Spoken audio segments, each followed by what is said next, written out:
is Lauren Simpson from Houston. Her topic is creating a wildlife habitat at home. We've gone through the rehearsal and it's a very interesting topic. Uh, so about our speaker, Lauren, since early 2015, Lauren has spent her spare time transforming her Houston home gardens into a pollinator-friendly habitat. Currently, her gardens are a certified wildlife habitat by the National Wildlife Federation, a monarch way station, How you doing? certified by Monarch Watch, way station number 10925, and a certified what? butterfly garden, North American Butterfly Association. Sorry, water pot. Do you have something in the pots beside water? Oops. Well, I guess that we didn't, everyone has not muted themselves. So I think everyone needs to pause for just a second and go down and mute themselves at the bottom left. Our nature club's having a program on Zoom. Okay, would everyone go down to the bottom left and mute themselves? We get it all, so I haven't used it. I haven't used Zoom too much. Well, I think I know. I realize that. Okay. Yeah, they just started. I got part of it on, but there's other It promotes pollinator Maybe conservation and wildscaping through presentations, they wanted a password. a website, and an educational Facebook community called First time I've tried it. Billions Crossing Wildlife A lot Habitat. of times I've been on. The I name have of it on the the- calendar. but Always have something up and forgot about it. You can mute Pete. everyone if you want, and then I can It's come just back. one about plants. No. I just thought I'd Pete. like to- I can't tell who it is that's speaking. I think it's Roger. Just a minute. I'm sorry. We're gonna try to. Okay, we've got Kathy, who's not muted. I don't know who's talking, but I'm just saying Kathy's not muted and Michael's not muted. So if y'all could go and mute yourself, bottom left. Also, Linda Clark and this is something we don't usually do, but we're just doing it something different. And Martin Byower. There's a Kathy that's not muted. Yeah, so if y'all wouldn't mind, just go ahead and mute yourself before we get started again, and then that way, I'm sorry that we couldn't do it the usual way, but Michael, you need to mute yourself. And And I'm sorry, Nancy. and Kathy. Okay, Lauren is a member of the Native Plant Society of Texas, the Houston chapter, and the North American Butterfly Association, the Butterfly Enthusiasts of Southeast Texas chapter. She has received level 1 and level 2 certification through NPOST Native Landscape Certification Program, NLCP. She has attended the Monarch Certification Workshop, Train the Trainer, training and served on the NLCP level 4. Her work experience is continued on the next page. She teaches law at the University of Houston Law Center and has received many recognition and awards for her teaching. Lauren, I now turn it over to you. Great. Thank you so much. Can y'all hear me okay? Yes, Yes, Okay, great. And can you see my presentation? yes. Fantastic. Thank you so much. And thank you for doing things a little differently today, Candy. I appreciate it. My laptop was not playing nicely with the other kids on the playground. And so whenever they did mute all, my voice wouldn't come back. So I appreciate y'all doing it manually. So Bill, you're gonna give me the big head. Like I feel like such a grown-up after that introduction. So yeah, I am thrilled to be here. I really want to thank y'all at the Sun City Nature Club for letting me come and geek out about my favorite topics, which are native plants and insects. And I want to in particular thank Betty Skinner and Candy Prater because they have been coordinating behind the scenes with me all this time, and just for everyone who participated in all of the two preparations we had. And y'all have been so welcoming, and I thank you. So I'm gonna, I guess this talk, if you want to think about it, could be, you could describe it as the what, why, and how of gardening for wildlife. Okay, because the way that I'm gonna, sort of the roadmap I'm gonna follow is that I'm gonna talk about what wildscaping is, because some people describe it a little differently. And then related to that, what pollinates in those gardens. And then I'm going to talk about why we need to transform our gardens at home instead of just depending on wilder spaces like parks and natural areas. And then finally, I'm going to transition to 5 easy peasy steps to start doing this in our own home gardens. So the what, why, and how of gardening for wildlife. So let's start with the what. And I'm going to talk in particular about what a wildscape is. So unsurprisingly, a wildscape is a garden, the primary purpose of which is to support wildlife. Now, some people call it habitat gardening or wildlife habitat gardening. I just use the word wildscape. And so when we say that it's a garden whose primary purpose is to support wildlife, what this means is that every choice that I make in the garden, plant selection, garden design, and even maintenance of the garden, has this goal as its primary focus. Whoops, see, it's like a Monday today, isn't it? All right. So in an urban or suburban area, what this means is that my wildscape is going to be, in the words of Rainier and West, whose book I'll show you later, what they call a designed plant community. In other words, a hybrid of horticulture and ecology, in their words. So what does that mean? It means a garden that translates what we see in the wild for our particular ecoregion. So for me, it's the coastal prairie. For you, it's different. For Austin area, it's Blacklands Prairie. It translates what we see out there into something that can be read and interpreted as an intentional garden. In other words, a garden that looks intended, as my friend says, rather than untended. And I want to show you some actual examples of this, because honestly, a lot of us think it's either all or nothing, like it's all super wild or it's super manicured and not native at all. And nothing could be farther from the truth. There's actually a sliding scale onto which wildscapes fall. Some of them can look very manicured and traditional. I have a friend here in Nupsat, Houston, who has a garden that's very traditional looking and yet 100% native plants, as far as I know. On the other end of the spectrum is, so like I'm from the coastal prairie, something that looks like a prairie in somebody's front yard. But there's all along the way different gardens that are a hybrid of these things that translate those things that are out in the wild into something that our neighbors can read as garden.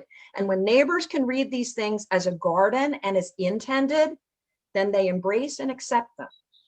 So it's about community as much as it is about critters. So let me show you some of those examples. So this is a couple down in Clear Lake, so closer to the coast by about an hour. I would say that this is sort of middle of the road of that spectrum I was telling you about for wildscaping. I forget, it's well over 100 different species of native plant that they have in their front and back gardens, in their home gardens. So what you see here is the interior of the beds is very wild looking indeed, isn't it? But notice how they make it read garden by using a chunky stone border. So a good trick for getting that intentional look and having the community accept it is to have a substantial border that is more substantial the wilder the content is. You with me? That reads intentional. So this is probably about middle of the road. This is from a dear friend of mine named Jaime Gonzalez, who's with the Texas Nature Conservancy now. He used to be with the Katy Prairie Conservancy. And on the right-hand side, what you see is what he calls his family spring prairie. So in the springtime, he plants a spiral shape, sort of this really cool looking shape of mounds of dirt and infuses it with our native wildflowers. And so you have Plains coreopsis on the bottom and prostrate winecup and Texas bluebonnet and a bunch of other things. And they sprout and lead to conversations with the neighbors, and it looks intentional by virtue of the shape. What you see on the left is his backyard. He uses a technique, like there's no chunky border here, but there's no mistaking that these are intentional beds. Again, very wild with native plants on the inside. but he uses what we call a green border. So a green border is where you have a sharp delineation between the content of the bed that's very thick and tall and robust and a flat lawn. This is great for families who have kids and grandkids, for example, or just need that space for people to mill about. But doesn't that read intentional as well? And so this is probably about middle of the road, maybe a little more traditional in his backyard, a little less so in the front. So this was the house of a friend of mine who sold it. This is in a part of Houston with no deed restrictions. This was in the Montrose area. And this is the wildest of the examples I'm going to show you. So this is way over on the wild. Is that Jason's house? Excuse me? What was that? This, oh, I couldn't hear what someone said, but this is my friend Patty, who no longer owns the house. But this was very, very wild indeed. And you can't see it. There's actually a trellis and there's a path and a stone bench. But again, this is all the aesthetic. This is not everyone's cup of tea. I adore this and it's just swimming with life. But again, this shows you that there's a sliding scale. And finally, these are my home gardens in Houston. Notice how I use chunky moss stone borders on the left, and that on the bottom right, that's actually a swale. It's a path made with reclaimed concrete and pavers and pebbles and granite chunks, and it's several feet deep. And so it keeps water from going into the drain and out to the Gulf and helps repurpose it in my yard, but also it serves as a clear border. So again, I'll teach you some of these techniques beyond the bordering, but I just wanted to show you what this sort of middle of the road example looks like. And this is in the heart of Houston, y'all. This is in the heart of Houston. This is my front yard. It's about 60% turned out into garden beds, and we're about 90% native plants native to my ecoregion now. Okay, so as part of the what, let's talk for a moment about what pollinates in a wildscape, because it's actually surprisingly more than what you think. And I'm going to focus here particularly on invertebrates or insects. So basically, a pollinator is any animal that moves the pollen from the male component of the flower to the female component, either of that flower, which is self-pollination, or of that of another flower, which is cross-pollination. It's really very simple. And so the insect or the animal of whatever type is drawn by the pollen or the nectar, what they feed on. And by doing that, they're actually transporting the pollen. So of course, we're going to do a few fun facts, by the way. And by the way, this is a participatory class, and those who don't participate get to stay after class, in the words of Tom Lehrer, and clean the erasers. So this is participatory, y'all. Okay. So of course, bees are excellent pollinators. They have evolved that way to have specialized hairs, either on their ventral abdomen or on their hind legs, most species, not all, to collect pollen, because most of the larvae of bees feed on pollen. Whereas the adults feed on nectar, the babies feed on pollen. And in fact, Dr. Jha at UT calls them vegetarian wasps because they descended historically from wasps. It's just that wasp babies feed on other insects primarily, and bee babies feed on pollen. So the bees have developed over time, over the millennia, to carry pollen very well. So bees come in all colors, shapes, and sizes. And what I'd like you to do first is I'd like you to hold up your pinky finger, and I'd like you to look at the flesh color in your pinky fingernail.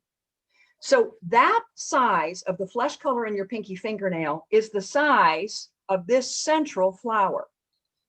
That central flower is Texas frog fruit, Phyllonoda.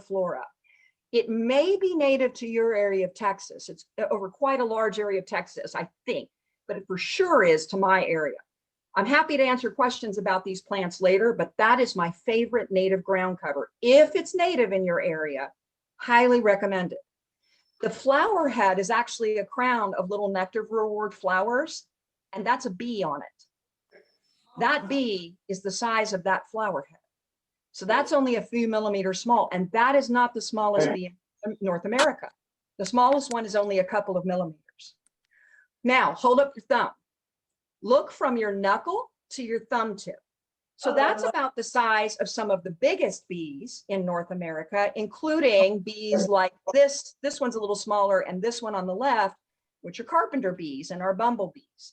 So right there, you can see that their shapes and their sizes are quite different.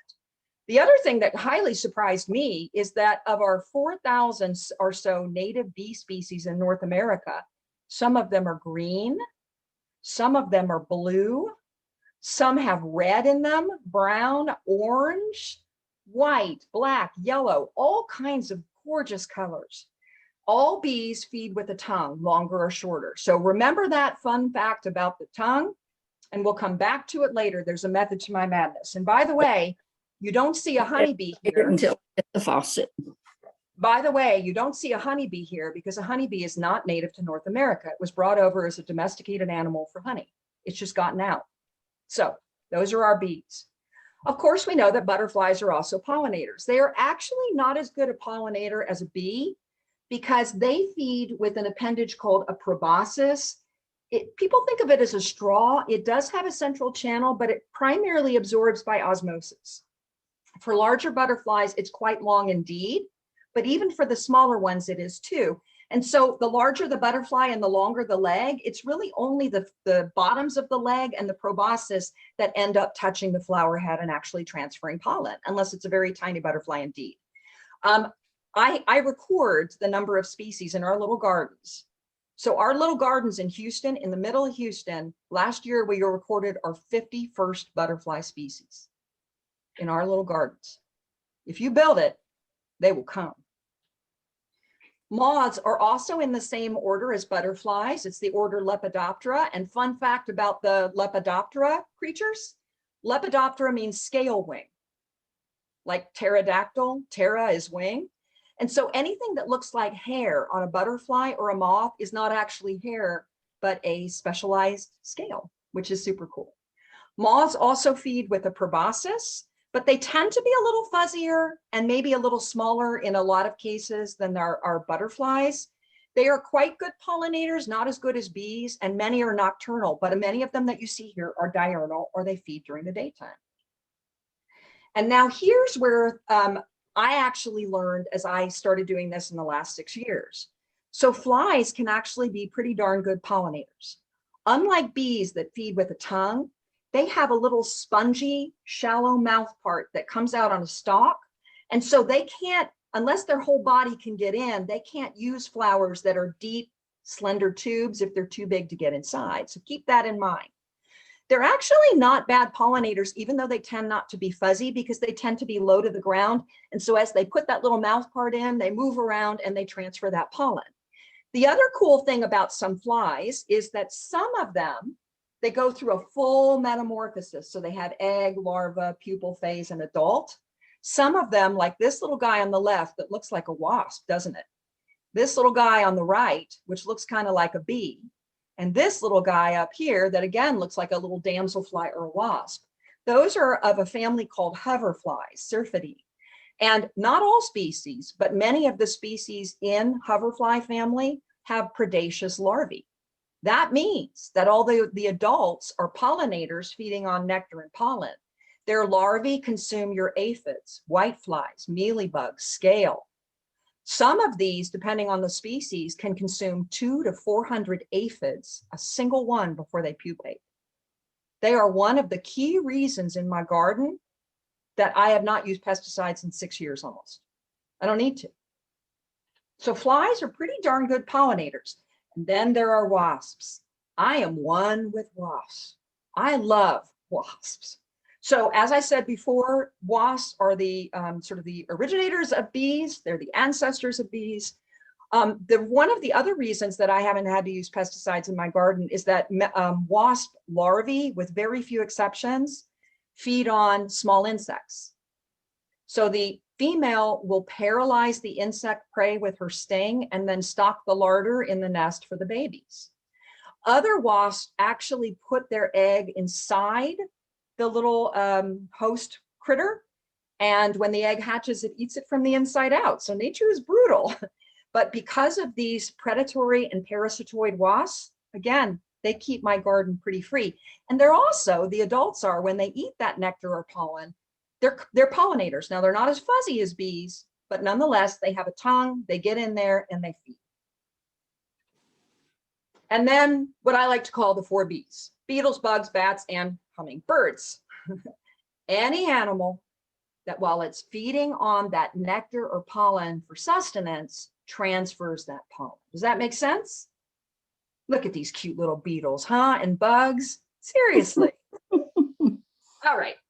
So let's talk about, that's the what, y'all. Keep in mind how they feed and what sizes they are. You with me? Okay. Test later. Just kidding. Okay, so insects in general, not just pollinators, bring us a lot of services. In fact, there was a great study done about 15 years ago by Losey and Vaughn. It's cited at the bottom. And they decided, you know, if we look only at native insects, okay, in North America or in the continental US, let me rephrase that.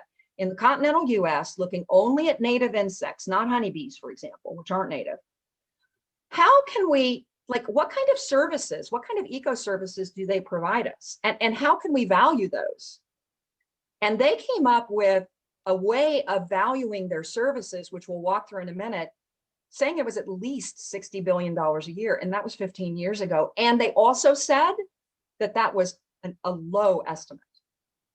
They provide a lot of benefits for our economy. So just on a selfish, sort of human-centric way, they're actually very beneficial to us and to the entire ecosystem. So let's talk just briefly about what services they bring. So of course, a subset of those insects are pollinators. When they eat nectar or pollen, they transfer that pollen, right? So about 2/3 of our food crops require pollination to propagate. And that translates to about 1/3 of what we eat on our plate every day, depending on, like, teenagers may eat less, but you get the idea, right? So this is billions of dollars a year in the continental United States in these services. They also, depending on the study that you look at and the metric that's used, are responsible for pollination beyond just crop plants. So about 75 to about 95% of flowering plants around the world require some kind of animal to pollinate it. Okay, they are not self-pollinated, or they don't propagate without pollination. So they require the service of an animal, and in particular insects. Okay, so if these plants are not pollinated, because again, it's not that insects are the only pollinators, they're just a huge part of the pollination equation, right? And they've evolved to do this.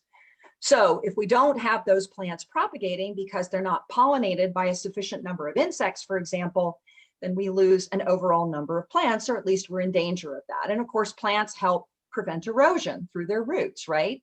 And also flood control. The deeper the root of the plant, the more carbon and the more water the roots can sequester. And both of those are important to sequester in the age of climate disruption and massive floods. And I don't know about y'all out there, but here we could use something to help prevent floods. So we need pollinators for beyond our crops. The other thing is that we need insects directly and indirectly support the web of life through the food chain for animals above them, if you will, within the food chain. So the squirrel there, it's the only picture of a squirrel I could find where it wasn't eating an acorn. So I think he's eating a little berry. So there are mammals, birds, reptiles, I guess amphibians, that feed on the fruits of plants. And if those plants require pollination, as most do to produce fruits, then if we don't have enough insect pollinators, there won't be enough of those fruits or nuts or whatever it is that require insect pollination to feed those higher order of animals. Okay. Likewise, the reptile and amphibian are there, so the lizard and frog, to remind us that insects themselves are a really fantastic food source. They are really, really good at converting the energy from the plants, so that first trophic level, into protein, fat, and other nutrients for other animals to eat. And so not only do amphibians and reptiles and birds eat insects, but so do mammals. I remember when my husband and I were at the national parks on the West Coast a few years ago, we saw bears digging into fallen trunks so that they could eat the different insects that were inside of it. So insects themselves are great protein, and depending on the insect, fat sources for higher order of animals. And I have the bird there because I wanted to spend a moment on birds in particular to kind of introduce you to the sheer magnitude, sheer number of insects that are often needed to help support wildlife. So about 1/4 of adult birds' diets is insect. But, you know, for the other 3/4-ish, they eat things like berries, nuts, fruits, seeds, grains. You with me? So they can eat quite a lot of things. But that's the adults. Juvenile birds, chicks, do not have that kind of luxury. In fact, about 96% of terrestrial bird species, their chicks can eat only soft-bodied or insects and other arthropods. They cannot digest the grains, berries, nuts, seeds and fruits that their adult members can eat. So it's either Dr. Tallamy did the study or others who worked with him did, and he talked about it in his books, which I'll introduce you to in a minute because they're fantastic books. But at least one study has been done, maybe more. They've decided, well, like, how many insects does a mama bird need to feed a clutch of chicks? And so they studied Carolina chickadees, I believe, and they recorded data to see how many insects a single mama chickadee would need to feed a single clutch in a single season. And the results were nothing short of astounding. It's not dozens, it's not hundreds, it's thousands of insects, soft-bodied insects in particular, because that's softer on the throat and heavy in fat. Thousands to feed a single clutch of chickadees with a single mama. So if there aren't enough insects, because we don't have the right gardens to support those insects, and we'll talk about that in a minute, then what happens to our baby birds? The answer is they starve to death. And one of these researchers, Dr. Tallamy, was relating, it was sad because they found nests with dead chicks in it, and the parents in desperation had been bringing in nuts and berries and stuff, but the babies couldn't digest it. So we have to have insects, y'all, or we don't have birds. We don't have a lot of other animals that are directly and indirectly depending on those insects for food. Does that make sense? Hugely important for the food chain. So beyond human-centric, right? Anthrocentric into more of the web of life. They also provide a lot of decomposition services. So they recycle dung, they recycle carrion, some of them do. They break down dead plant matter like you see in this little graphic on the screen. And they're also like really good when they die, they release nutrients into the soil, nitrogen and other things. And so I actually don't use fertilizers anymore. I used to use like natural fertilizers. I don't need to because I use leaves for mulch and those degrade, and we'll talk about that later. And then I have a bunch of insects die, and I'm sure that they drop to the ground. And so my garden's really rich, and I'm once in a while throw on some compost maybe, but I kind of let them do their thing. And finally, they also are great at pest control. To paraphrase Dr. Doug Tallamy, if you have a problem with too many insects in your garden eating your plants, you need more insects, y'all. Insects take care of their own. So they provide $4.5 billion annually in pest control services. These are things like lacewings, wasps, those flies with predaceous larvae, and some flies, the adults are predaceous too. Beetles, dragonflies, damselflies, you name it. So they are a huge part of pest control. And again, St. Julian's Crossing, we haven't used pesticides in over half a decade. So the problem is, and we could talk about this screen for a week and we have 2 minutes. The problem is that insects are in a world of hurt. They're in a world of hurt. And the drivers of insect decline are numerous, they're complicated, and they are far from being fully understood. But what's starting to be realized is that all of the things you see on the screen are contributing to this. In particular, I want to just highlight habitat loss, fragmentation, and degradation. In my part of Texas, the coastal prairie, it was all prairie. Well, now humans are here and we've carved it up. So one of the problems is we've chopped up the land so that there aren't big swaths for wildlife of any kind really to raise its young. And then what we've substituted in our yards and in our public spaces are things that are brought from elsewhere that are not the kinds of things they co-evolved with to feed on or to use. And so we'll talk about that in a minute when we talk about how we correct this, but that's a huge problem, as is climate change, climate disruption.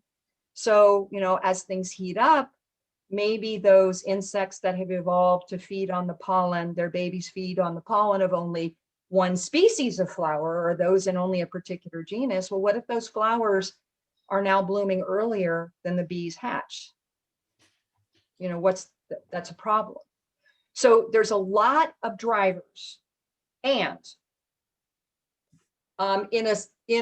after a convention there was a seminar, a convention at the end of last year, which resulted in a paper at the beginning of this year, where they described the problems that insects face as death by 1,000 cuts, right? The one thing that's becoming clear, even though there are so many gaps in our knowledge, right? And the places on Earth are so different, right? But that there are serious declines in the abundance, diversity, and biomass worldwide. And they're seeing evidence of this.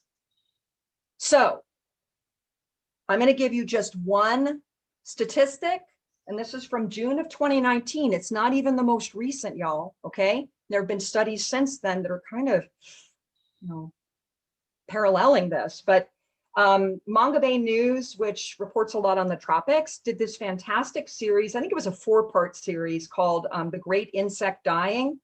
And so in one of those publications, one of those 4 things, they interviewed 24 entomologists from 6 continents, so that represented 12 countries.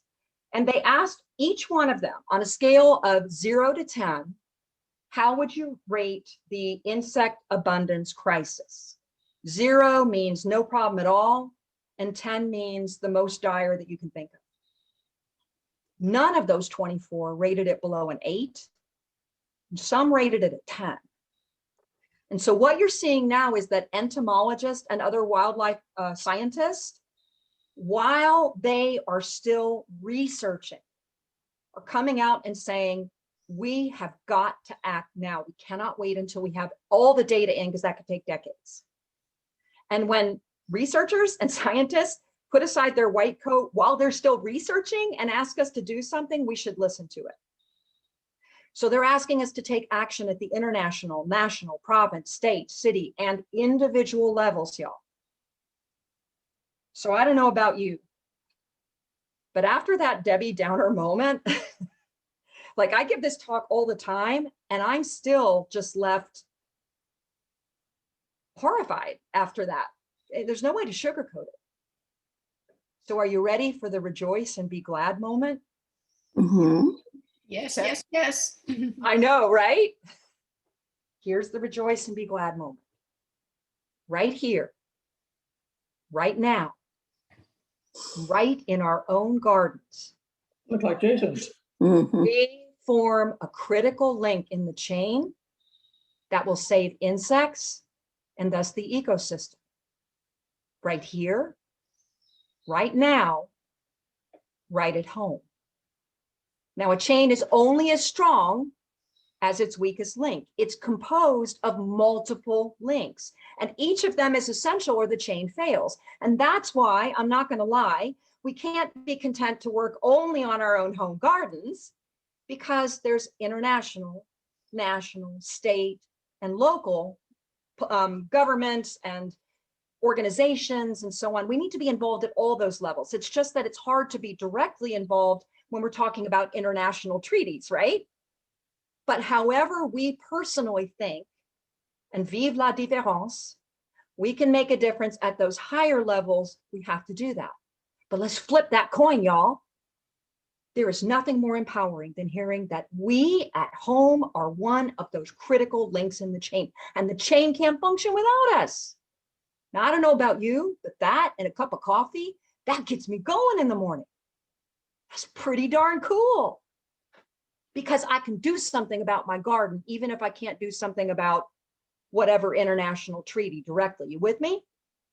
And when we convert our home gardens into a wildscape, and again, it doesn't have to be all of our garden, but when we just start with a part of it, y'all, when we do Really? it, then we make our garden into what some of the research calls stepping stones, or what Dr. Doug Tallamy and others call biological corridors. In other words, those teeny little 2-millimeter bees that are going to fly maybe in their whole lifetime the length of a football field, if even, they can't make it from my house in Northwest Houston all the way to the center of town to Memorial Park, which is a 20-minute drive for me by car, just to get food. But by gum, they can get from my Indian blanket, Gaillardia pulchella, couple of houses down to my neighbor who might have scarlet sage, Salvia coccinea, right? Or Texas bluebonnet, Lupinus texensis. And then they can go to the next house where they might have some potted plants that they can lay their eggs on or they can feed on. We are reintroducing the connective tissue that we took away when we made these urban areas, because we're not going away. These urban, we're staying here. This is where we are. So it is our job to make these stepping stones and biological corridors using our own property. And Dr. Tallamy, in his new book, Nature's Best Hope, I'll show you a screenshot in a second, calls it Homegrown National Park. Isn't that the coolest? That we have that power is so dang empowering. So I wanted to read you something from his earlier book, Bringing Nature Home. It's really short, but this is his call to action. This is a little over 10 years ago. To succeed, we do not need to invoke governmental action. We do not need to purchase large tracts of pristine habitat that no longer exist. We do not need to limit ourselves to sending money to national and international conservation organizations and hoping it will be used productively. Our success is up to each one of us individually. We can each make a measurable difference almost immediately by planting a native nearby. As gardeners and stewards of our land, we have never been so empowered, and the ecological stakes have never been so high. Dang, right? Okay, I'm going to show you two books that I think are amazing. These are both written by Dr. Doug Tallamy. He's a faculty at, I forget his university, but he is the most engaging, nicest person. I've had the pleasure to meet him once in person when we were speaking at a conference. I had to go after him. Can you imagine? Right? So he wrote first Bringing Nature Home, and that was a little over 10 years ago, I think. And this is not on how to wildscape. It's not landscaping advice. This is on the why we need to do it, y'all. And then just about a year ago, he published Nature's Best Hope, which is a sequel to that.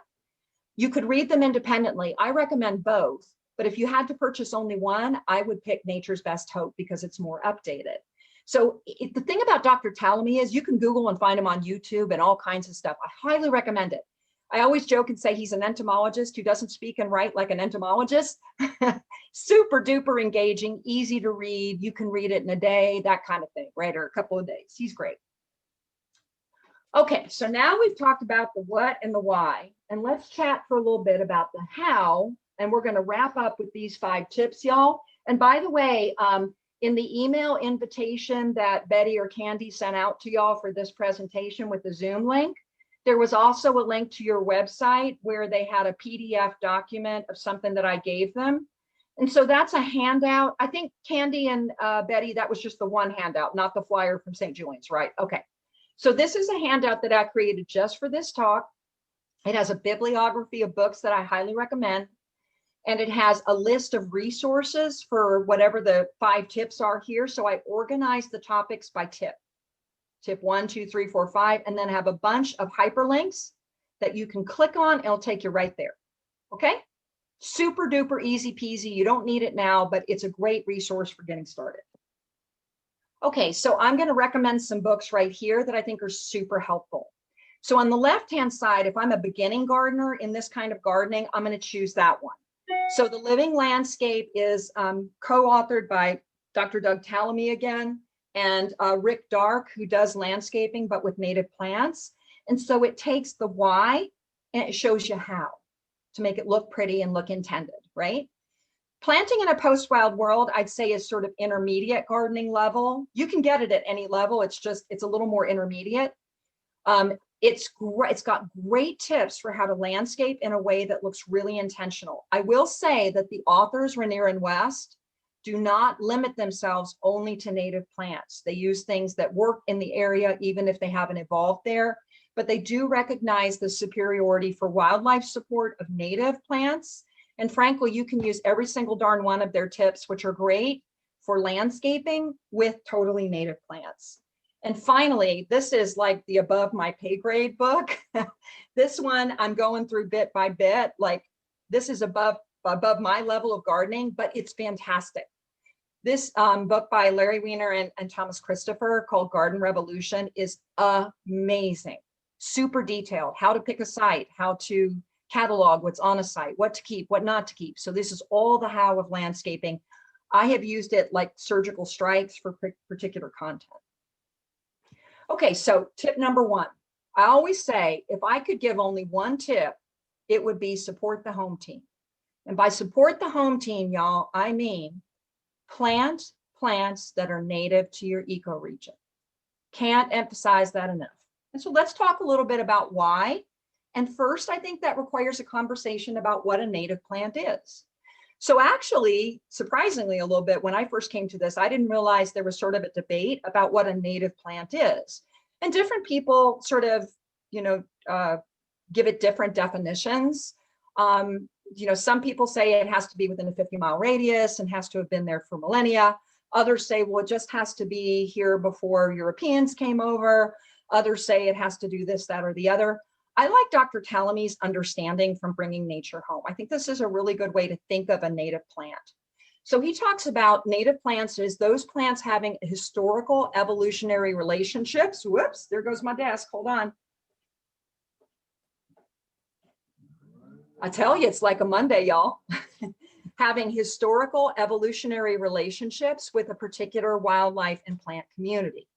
That is, we can't think about plants being native in the abstract, y'all. We have to think about them as they co-evolved with other plants and animals so that they co-support each other. So this has three components. First, time. That plant has been there for millennia, not hundreds of years, millennia, so that things have time to evolve with it and it with them. Second, it's been there for millennia, right? In a particular area with a certain type of soil, drainage, rainfall, and so on, and temperature and so forth, right? And finally, that sense of community, the web of life. It has been able, by virtue of time and place that plant has, to co-evolve, sometimes with symbiotic relationships, other times not, predator, prey, food, feeder, right? With other insects, animals, and plants in that area. So I think that's a really good way to understand it. Another way to understand it is to think about the ecoregions in Texas. And this is a publication of Texas Parks and Wildlife Department. You can see the URL on the bottom, it's PDF.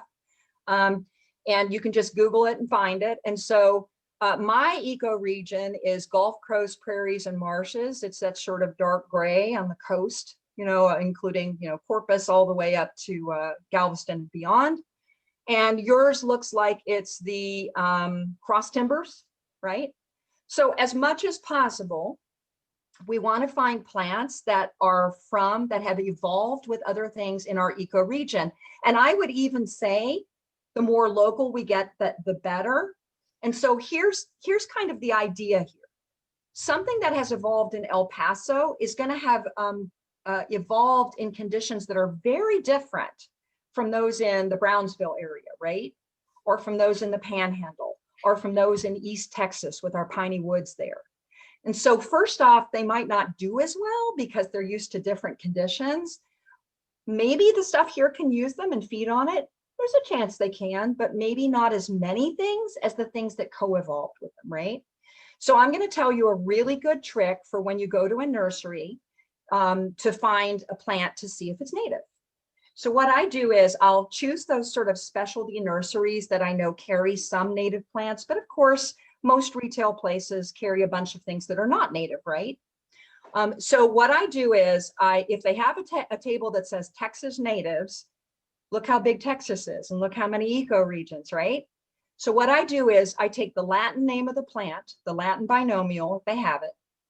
I take out my pocket computer here. I Google the Latin binomial and then either USDA, so the acronym USDA, or the acronym BONAP, B-O-N-A-P, for Biota of North American Project. It will pull up the relevant page for USDA, for example, the plant profile, which has an interactive map that I can zoom in on, and it gives me native status by county.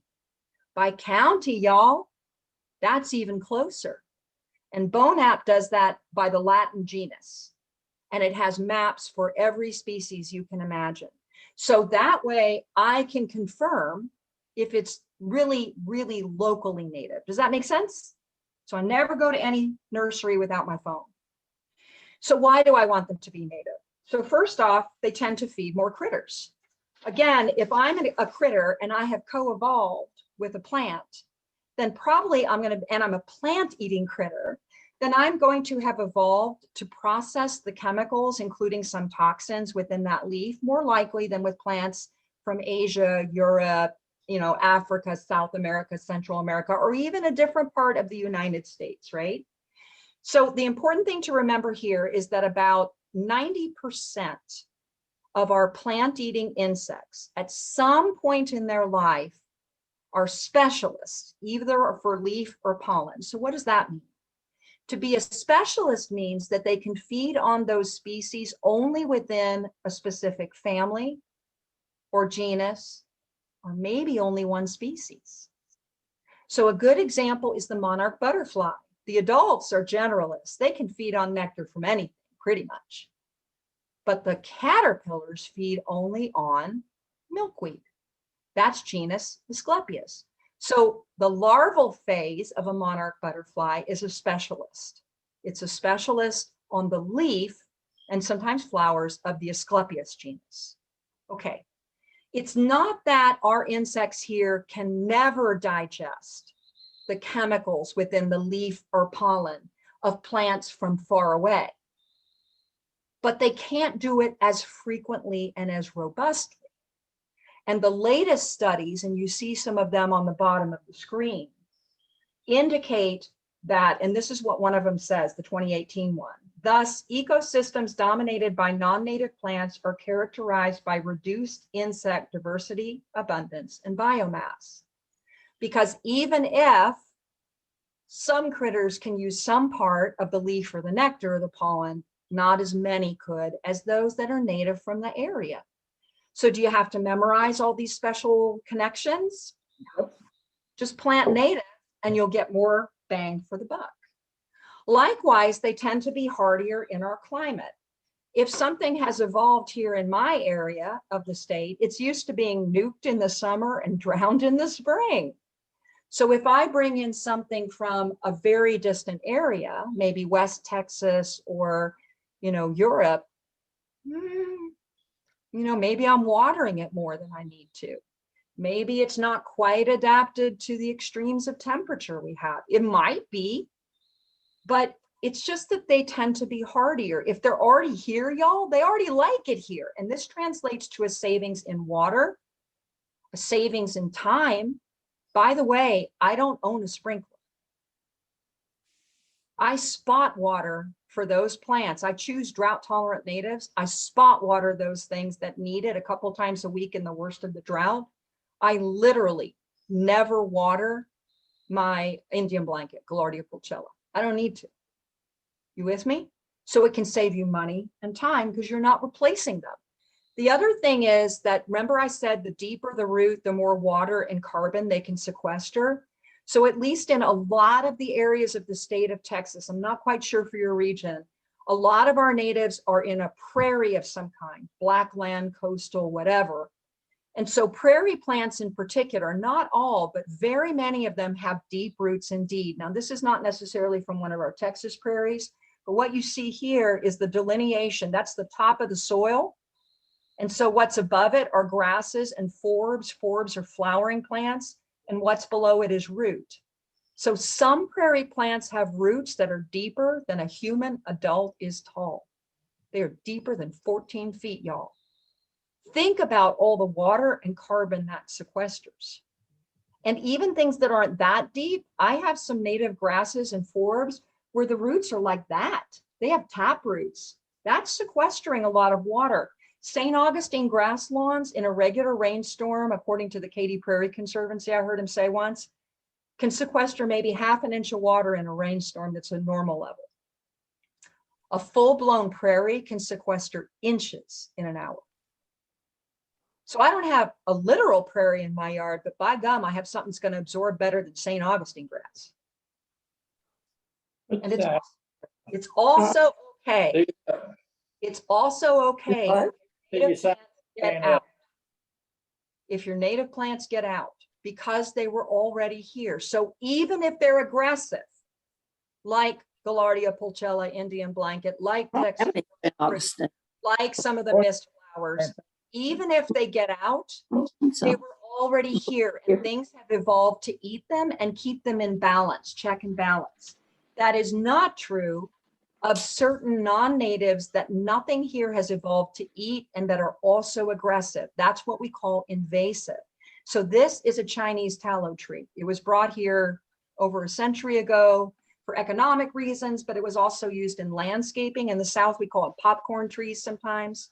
These are the bane of everyone's existence. I don't think they're even sold now, but they're everywhere. The birds eat the berries and they spread those seeds as they fly around. We get these popping up in our yard and no one next to us has had this kind of tree for years. So nothing that I know eats this, and it's highly aggressive. And so this is single-handedly responsible for destroying prairie remnants in my area.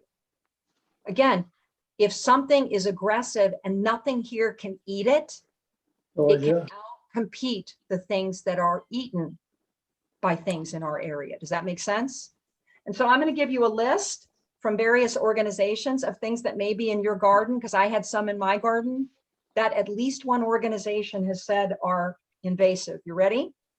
So Chinese tallow, Bradford pear, Mexican plum, y'all, are red buds, much better. Bradford pear is the worst.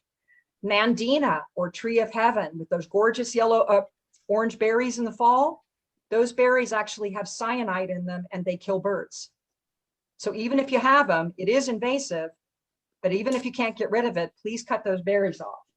Ligustrum, elephant ear, pampas grass, Chinese privet, and yes, Japanese honeysuckle. So there are native equivalents for these, but please don't plant these guys, or if you have them, remove them. We had one of these kinds of plants, not these in particular, in our garden. And as my husband and I say, we're guided by science and not sentiment. Pollinators love the nectar, but I yanked that puppy because I was not going to have that on our watch. Okay, tip 2, avoid pesticides. So I highly recommend this book, y'all. It's by Jessica Walliser. She's written 2 books. I haven't read her earlier one, but this one is great. Attracting Beneficial Bugs to Your Garden. It's easy to read. It introduces you to the different kinds of insects that help keep your garden healthy and in balance, so predators and parasitoids, and she explains what those differences are. But the really handy thing is that she has garden design ideas and diagrams towards the back of the book, and she tells you about plant pairings. So there may be particular pest insects that feed on your broccoli. Well, she tells you what nectar and pollen plants will attract the predator insects that will eat those pests. And so you can plant those next to your broccoli. Pretty smart, huh? So it's a great book. Okay, so again, we haven't had to use pesticides in 6 years. So the thing is, you have to have patience and sort of let things be. So these are examples of aphids. The top 2 and the bottom right are oleander aphids, Aphis neri or neri on our milkweed plants. And on the bottom left, those are what are called bee blossom aphids, the little pink guys. So we go in cycles here. We'll have like 2 weeks where we're covered in aphids. And then the predators and parasitoids will come. They're attracted by that sticky sweet honeydew. They'll lay their eggs in or around those pests. And when the eggs hatch, they strip them. So then I have 2 weeks or so with no aphids. Whereas if I use pesticides or even soap or even water or squish them, I'd be squishing those baby predators and parasitoids that would take care of the problem for me. The bottom left is particularly interesting. It's not a great photo. That's a teeny tiny little wasp laying her egg inside the aphid. What? Isn't that cool? Okay, tip 3, mix it up. Okay, got a few more minutes. We started a bit late, so. Okay, so remember early on, I told you there was a method to my madness. So why do I want to have a variety of colors, shapes, sizes, and so forth? because pollinators and other insects come in all different shapes and sizes. Some have shallow mouth parts, some have deep or long mouth parts, some have tongues, some have a proboscis. Some are big, some are small. Big ones need a landing pad, small ones don't. You with me? So I need to mix it up. So this means that I need to choose flowers of different sizes and colors. Okay, the colors was something new to me. I knew that insects saw things differently from how humans see things. They see, like, some of them see ultraviolet light, for example, but they actually see things, colors, very differently from each other. So for example, bees are particularly attracted to whites, yellows, and purples, but they aren't as good at distinguishing red from green. In contrast, butterflies and hummingbirds can really see those reds, things in that family. Okay, so do I have to memorize what color attracts which critter? Just plant a bunch of different color flowers. And by the way, it looks super pretty. I also want to choose flowers with different structures. So tubular flowers like this Drummond Turk's cap, or composite flowers like this Indian blanket, or umbelliform flowers like this dill. By the way, that's one of those hoverflies, a mama laying her eggs among aphids. Isn't that cool? And mallow flowers, just as 4 examples of many different shapes. Look at those pollen pants on that little bee. Isn't that the cutest, right? So I want to have different shapes because they like different shapes. Their mouth parts may work with different shapes. And by the way, composite flowers are fantastic, like the Indian blanket you see there. So anything that's like a daisy or an aster, right, or a blanket flower. The reason for that is the middle of it is not one thing. It's actually a whole bunch of tiny little mini flowers. So each of those is a nectar and pollen reward. And so it works for big insects like big butterflies. They have a landing pad and then they can do all their shopping like at the shopping mall instead of flying all over. And for little critters, it works great because it's shallow and they can get their little mouth part in there. You want to also choose flowers that bloom in different seasons. So it's easy to have the buffet open in spring and summer, but it's not always as easy in the fall, right? So I would just say that as you make choices for flowers and other plants, that look to see when the bloom season is, and make sure you have at least some that bloom in the fall as your summer and spring flowers are waning. Just keep that buffet open all year round. Tip 4, pile it up. So you want to plant in clusters by species. So over here we have that's Black-Eyed Susan, Rudbeckia hirta. That's Indian blanket, Gaillardia pulchella. Here I have Lanceleaf Coreopsis, Coreopsis lanceolata. It's not that there's not a little mix and mash, but you see how things are kind of in clusters. So there's a biological reason and there's an aesthetic reason. So listen carefully. Let's go with the aesthetic. The more you cluster things in groups of 3s, 5s, 7s, so odd numbered clusters, the more intentional your garden looks. It gives the eye a place to settle and it looks intentional. So especially if you have narrow or not very clear borders on your garden beds, clustering things gives it more of an intended look. Conversely, the more that everything's just kind of sprinkled all about, which is a gorgeous look too, it's just different, the more you need those other things like substantial borders, right? Or sharp delineation between lawn and bed and so on and so forth. The biological reason is that some insects, especially certain bees, practice what we call flower constancy. And this means that they like to exhaust the nectar or pollen from a particular species of flower first before they move to another. So honeybees are an example of this. That's why they're really good crop pollinators, because they like get all their pollination done on one species before they move to another. So you're making it easy. You're making it like having a shopping mall instead of having to drive all over town to find their stores. This also means you can also think of clusters as planting different species together in a cluster that look really great. So here we have an example of complementary colors, opposites on the color wheel. And when you pair opposites on the color wheel, it gives it a sense of energy and vibrance. Look how lively that is. So here I have aromatic aster, which is native to some of your areas in the hill country, not mine, but it's not invasive and it's here and I love it. And there it is. And what we think is seaside goldenrod, which is native to my area of Texas. Here we have Texas coneflower, Rudbeckia texana, and back here is bee balm, Monarda fistulosa. And so I learned in the Native Landscaping Certification Program by the Native Plant Society of Texas in their level 2 class, I learned about the pairing of those colors. So if you put colors that are close on the color wheel, like blue and green and purple together, it has a soothing feeling. And if you put opposites on the color wheel together, it gives it energy. So anyway, that's another way to cluster. And finally, the last tip, and we'll wrap up with this, embrace imperfection.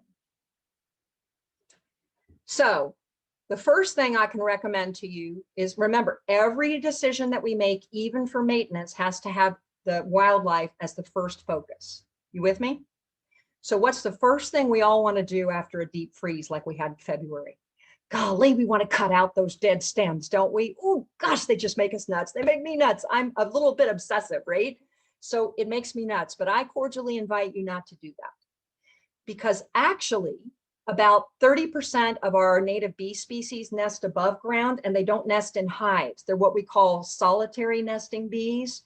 And so they nest in wood like carpenter bees or little crevices or teeny little stems. Some of those teeny little bees and even teeny wasps will dig into your pithy and hollow stems and they'll nest in there, or they'll hide there to avoid the cold of winter. So if I'm cutting down those little stems and throwing them in my compost heap, I may be composting baby bees. So I leave them. I leave them until about mid-February or a little bit later for y'all, probably because you're a bit colder than we are, when spring has really sprung. And likewise, on the right, you see that I actually leave some of those seed heads. This is Texas coneflower and rough coneflower. And I leave them because birds and other critters will eat those seeds over the winter months when food is kind of scarce. Plus, it gives me an architectural structure for the eye to focus on. They may be brown, but they're cool looking. I also use fallen leaves as mulch. I don't use mulch products. And I do this for several reasons. There's not really time to go into it. But if you go to my Facebook educational community called St. Julian's Crossing - Wildlife Habitat, I believe it's on the handout that you have. I think so.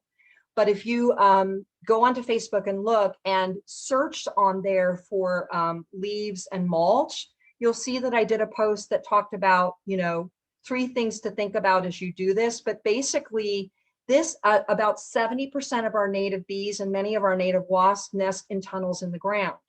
And so if I put on thick mulch, they can't get into nest and they can't get out when they hatch. But they can get in and around these leaves, and lots of critters will overwinter underneath them. And of course, when they degrade, they feed my garden. And finally, I let the little wildflowers that pop up in my lawn, like crow poison and some of the oxalis, the wood sorrels, I let them just go. Because in the early spring, after a deep freeze, there's almost nothing left. So I just have a conversation with my neighbors and I say, hey, I'm not being messy. I'm just being a good steward of my garden. And the kids come over and they understand it's intentional.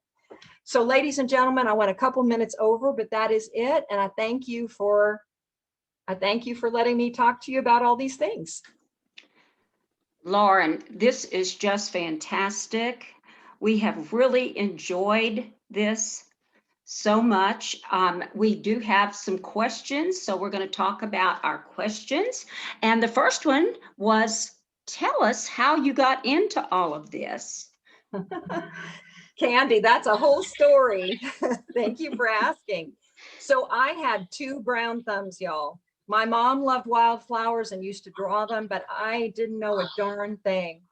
It happened when we had, after Hurricane Ike back in the early 20 teens. And then remember, we had those 2 years of drought where everything died. So my husband and I are really environmentally focused like y'all are too. And so we just decided if stuff died during the drought, it died. We were on a tough love policy, so everything died. So we looked at each other after and we said, you know what, when we put in new plants, there need to be 2 criteria. They've got to be low water plants so that we can be responsible citizens. But gosh, we love butterflies and bees, so flowers. So we had a friend from church who's a traditional landscaper. He's really good at what he does. It's just neither he nor we knew anything about native plants and gardening for wildlife. And so he put in some pretty plants that were drought tolerant and had flowers. And I sat back and waited and waited and waited and waited, and hardly any critters came. And then I said to my husband, I need some help. So I think the biggest tip I can give y'all is, if you're starting out, do not reinvent the wheel. I reached out to our local gardening group and I met a butterfly lady there. She was my mentor. And she said, hey, you should connect with the North American Butterfly Association group. They meet every month here at the museum. And I went and met them. And then I met bee people and it just exploded. And so the other thing I'll say to you is, it's okay to make mistakes. We start where we start. When we started, we did literally everything wrong. After those droughts, we had 0 native plants. But you know what? If you want to have kids and you wait till you're 100% ready to have kids, will you ever have kids? Mm-mm. And so it is with wildscaping. It's okay to make mistakes. And so what I do now is I try and convey some of this information to help people understand from my own mistakes how to do it. The other thing I'd say is start small. I started small too. It's not hard gardening, y'all. It's just different gardening. And so until you get the knack for it and get a feel for how it's done, then I would suggest starting with like a single bed, maybe 10 by 10 or 15 by 15, something that's big enough to support critters, and then expand from there. And I think you're going to find that, like I did, I used to kill plants. Well, it's hard to kill these native plants. So I'm okay with that, right? And I think you'll find that your garden will talk to you and teach you. So that's how I began, Candy. It was sort of trial and error. That's just great. We also have a question about what plants are great for shade here. And yeah. Yeah, so thank you so much. Yeah, so that's actually a big question I get often. So I don't know if these are native to your area. Again, what I'll do is, if Candy or Betty, if one of you would email me this question in particular, then I will find a resource for y'all. So the first thing I would suggest is to find the Native Plant Society of Texas. So NPSOT, the NPSOT group, whatever chapters are near your area. Okay, I would definitely go to the state website for NPSOT and find your local chapters, okay? I know there's one not far from you. It's in the Hill Country and I'm blanking on the name of it. I spoke to them last year, I think. It's a great one. It's probably in New Braunfels, but we have a local one.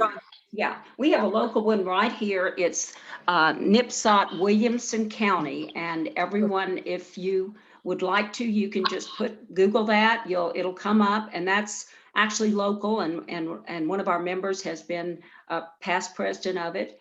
So they have a lot of information about what's really, really local here. And some that were mentioned in the chat were frostweed, tropical salvia, cedar sage, and fragrant mistflower. So those are some that work well here. So that's good.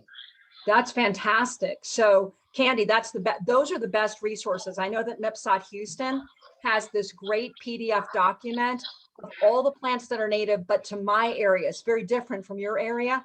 Some might overlap, but others not. And they have for sun, for shade, vines, trees, shrubs, right? So I would say that chapter that you mentioned is the biggest bang for the buck. And I bet they have resources, or they might have blogs or articles. I'm gonna name some right now, just a few, but understand that they might not be native to your area. So the first one is, I think you called it tropical sage. We also call it scarlet sage or blood sage, and that's Salvia coccinea. Okay? That is. And Salvia coccinea, it can't take full shade, but it can take part shade all the way to full sun. You water it more in full sun. In drought, maybe a couple times a week, you hit it with a hose. That's it. It's phenomenal. And like all other salvias, it's a seed flinger. So once you have it, you always have it, right? It's technically a perennial, but it will die back in the winter, but it'll come back both from root and from seed. It's amazing, okay? It's tubular, but I've seen even the big bees poke the bottom of the flower and suck out the nectar. It's crazy cool.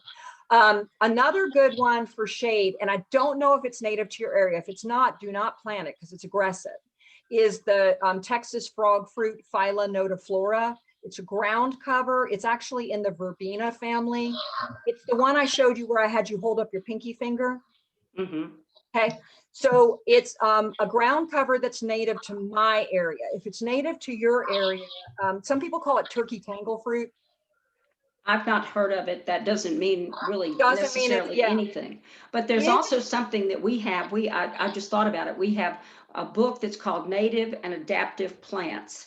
And in that book, it has a lot of adaptive plants, which are not native, but there's a column and it says which ones are native and whether to the Edwards Plateau area. Perfect. So that's very, very nice, you know, to have. And we do have a post, something about frog fruit is great here. It's native, but it is, deer will eat it. So, and we do Oh, have a big problem with deer. So that's a You good, do. good thing for us to remember. Yeah. No, you do. And if deer is an issue, that's not so much in my area, but it is in y'all's. Yeah. I was just thinking about this. The Lady Bird Johnson Wildflower Center website, Mhm. it's headquartered in Austin, but it Right. has this great native plant database. And basically you can type in the common or Latin name for any plant. And if it's native somewhere in Texas, you can find growing information, height, all this other information about it, bloom time. You could see photos of it. But they also have compilations of plants by region of Texas. And they may have plants that are shade plants versus sun plants. Mhm. They So I very would- likely may. That's They a good- may. That is a good point. Do you know that this has just been wonderful? And I think we could talk with you forever, but unfortunately we can't. So we want to thank you again. And everyone has written how much they've enjoyed this. So we have all appreciated it very, very much. Lauren, thank you again. And you, we look Lauren. forward to, look forward to seeing you later on with another talk, maybe. Thank you very much. Well, it's my pleasure, y'all. Happy gardening. I'm going to sign off now. Thank Thank you. you, Lauren. Thank you so much.